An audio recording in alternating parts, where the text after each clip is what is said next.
আমরা তো ভারত সফর নিয়ে এটা বলেছি। 5ই আগস্ট যে প্রেস ব্রিফিংটি হয়েছে দিল্লিতে, এই প্রেস ব্রিফিং এটা আমরা মনে করি না এটা কেবল আওয়ামী লীগের প্রেস ব্রিফিং। এটা আসলে দিল্লির ভাষ্য। ভারত সরকার বাংলাদেশকে কি বলতে চায় এটাই বলা হয়েছে। কারণ ভারত সরকারের বা দিল্লির সহযোগিতা ছাড়া, মদত ছাড়া এটা প্রেস ব্রিফিং সম্ভব হতো না। ফলে একই সাথে আওয়ামী লীগের কার্যক্রম করতে দেওয়া, পাশাপাশি বাংলাদেশের সাথে কূটনৈতিক সম্পর্ক স্থাপন রাখা, এটা আসলে একই সাথে সম্ভব নয়। আমরা মনে করি এটা সাংঘর্ষিক এবং দ্বিচারিতা। ফলে আওয়ামী লীগের কার্যক্রম পরিচালনা করতে দিবে না দিল্লি, এবং শেখ হাসিনাকে সেখানে রাখবে না। বাংলাদেশের বিচার ব্যবস্থার প্রতি তারা শ্রদ্ধাশীল হবে, ভারত সরকার গণতন্ত্রের প্রতি শ্রদ্ধাশীল হবে।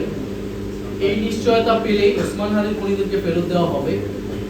এবং আমাদের যে বিগত 15 বছরে ভারত বাংলাদেশ যে সম্পর্ক, সেই সম্পর্ক নতুন ভাবে পুনর্মূল্যায়ন করে নতুন সম্পর্ক স্থাপন করতে হবে। এবছর গঙ্গা চুক্তি শেষ হচ্ছে, আমরা যাতে আমাদের পানির ন্যায্য হিস্সা পাই, কুশিন যাতে সীমান্তে না হয়, সীমান্ত হত্যা যাতে বন্ধ হয়, ইত্যাদির ভিত্তিতে ভারতের সাথে নতুন করে সম্পর্ক স্থাপন সম্ভব।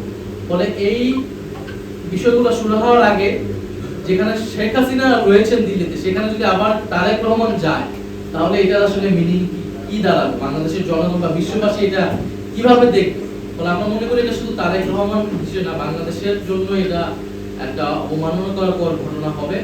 এবং বাংলাদেশ যে স্বাধীনভাবে পররাষ্ট্রনীতি বা সার্বভৌমত্ব জায়গায় স্বাধীনভাবে মাথা উঁচু করে দাঁড়াতে পারছে না, এটাই মেসেজ যাবে।